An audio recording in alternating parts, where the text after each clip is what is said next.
Hi, welcome to another episode of Just a Few. Well, take just a few minutes to provide a biblical answer to a question submitted to me. My name is Patrick Antoine, and again, I thank you for taking the time to tune into this channel. If you haven't done so before, you can subscribe and hit the like button. You will be notified whenever a new video is put up.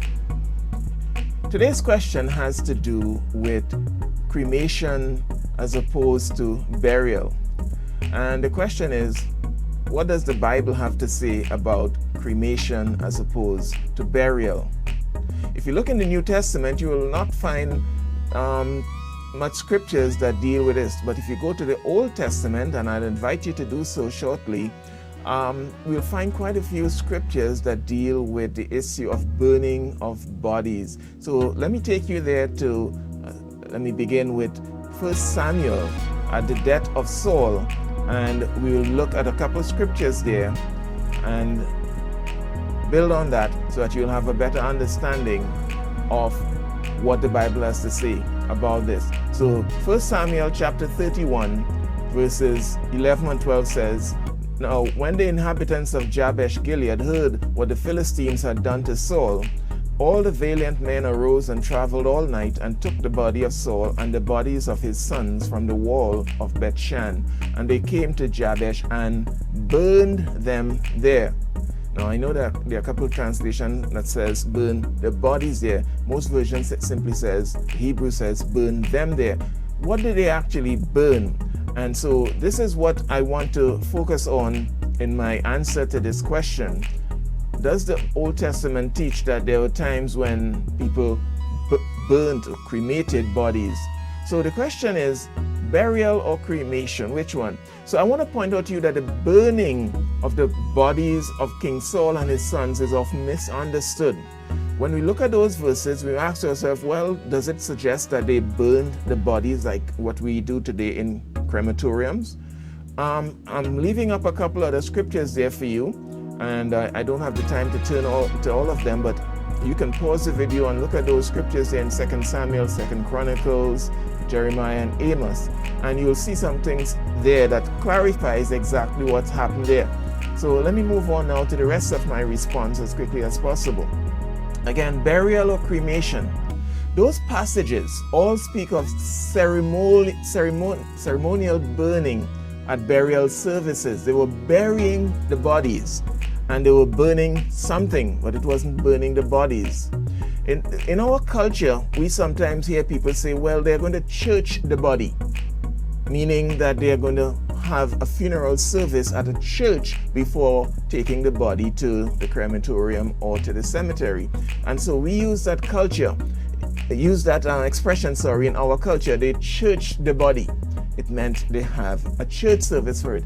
And burning in the Hebrew culture is used in that same sort of way. When they say they burn the body, it doesn't mean they burn the body. It meant that they did certain burnings at the funeral. So godly kings, you'd see in those other scriptures, were honored at death with great burnings of incense, while the wicked ones were not honored in such a way. It was an act of honor to burn incense at someone's funeral, especially royal officials. So Saul and his sons were burned in the sense that incense was burned to honor them in death at their funeral service.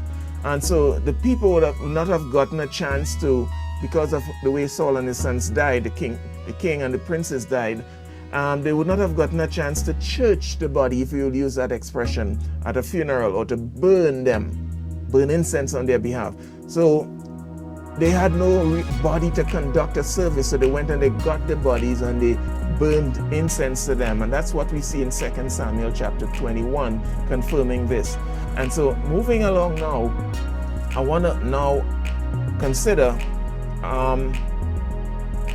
something else about ancient cultures. In ancient cultures, the physical bodies of dead people, the corpses, were treated with utmost respect because of their belief in the afterlife. So normally they would not burn the bodies. Amos chapter 2 verse 2 presents us a reference to when the Moabites, and God judged them for this, desecrated the corpse of the kings of Edom by burning this king's bones to limestone, and God did not take very lightly to that. That was a form of disgracing an enemy nation when you burned the bodies of their kings and their leaders. You didn't have a chance to give them a proper burial. So that act was condemned because of the intent and because it dishonored God's image in man. You may say then, okay, Patrick, it seems that you're saying we should not cremate people. Well, which is it? Well, burial has always been the preferred means of disposing of corpses. That's traditionally. But there are other things to consider. While the Bible does not condemn creation as its practice, we need to keep in mind that it doesn't mean that the Bible approves of it or disapproves. So then it leaves a bit of flexibility. The New Testament says nothing about this. So cremation does not hinder God's ability to physically resurrect a human body. I mean, people's bodies have been disintegrated in all forms and fashions and returned to the dust from which it came. That does not hinder God from resurrecting a human body in any way if you choose to cremate. So you're not doing something wrong. You're not hindering God's ability to resurrect that person on Judgment Day. So there are instances when for public health reasons, cremation may be necessary because of diseases and plagues and so on. They may choose to burn the corpses. In places where land for burial grounds become limited, cremation may be necessary in that case because there isn't enough land for burial. And one of the things here, each person, each family must be left to make informed decisions about their choice whether they want to cremate or bury their loved one. And they also must show respect for the desires of that person if that person expressed a desire before. That person should not be made to feel guilty if they choose cremation and you believe in burial or vice versa. There's a level of freedom and flexibility there because the Bible is silent on the matter in most parts. So that's my response in just a few minutes. If you have a question that you want to submit, there's an email address there. You can send it in to me and I'll try to provide you an answer in just a few.